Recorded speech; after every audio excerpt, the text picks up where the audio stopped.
আপনি আপনার পরিবারের কথা বলছিলেন, এই মুহূর্তে 15টা বছর যে অতিবাহিত হচ্ছে বা হয়ে গেছে, আপনার বাবা মা, আপনার ভাইয়ের ওয়াইফ, তাদের ওনার সন্তান যে সন্তানের জন্ম হয়েছে বাবাকে এখনো দেখেনি, তাদের অবস্থাটা যদি এখন একটু বলেন, কি অবস্থার মধ্যে দিয়ে তারা এখন যাচ্ছে, বা আপনার বাবা মায়ের কি এখনো আশা আছে কিনা যে তাদের সন্তান ফিরে আসবে তাদের কাছে?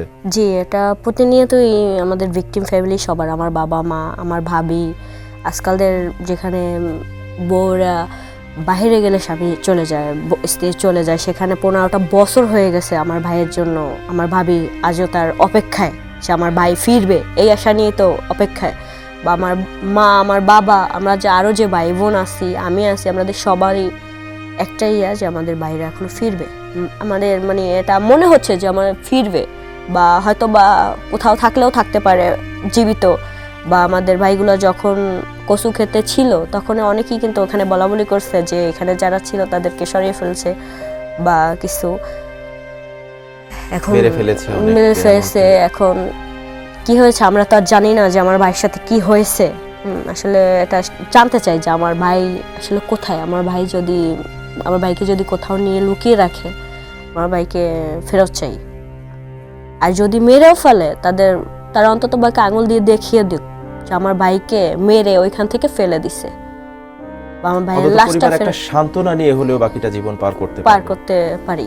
বিএনপির রাজনীতি বা ভিন্ন দল করার কারণে আপনার বড় ভাইকে গুমের শিকার হতে হয়েছে। তো এই বিএনপির পক্ষ থেকে কি আপনাদের খোঁজ খবর দলীয় কেউ নিয়েছে কিনা?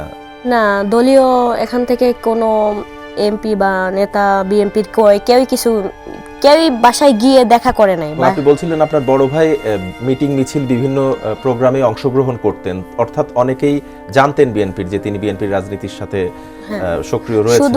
শুধু অসীম হাওলাদার না, রাজীব হাওলাদার বা আমার ফ্যামিলির যে পরিবার, আমার বাবা সবাই বিএনপির সাথে সম্পৃক্ত বা বিএনপি দল করত। তো ওখান থেকেই তো সেই করে যে আমাদের চারকাঠি বা বরিশাল বিভাগের কেউ আমাদের বাসায় গিয়ে দেখা করে নাই, বা আমার বাবা মাকে কেউ সান্ত্বনা দেয় নাই যে তার ছেলে আসবে বা ফিরবে, এরকম কোনো দেয় নাই।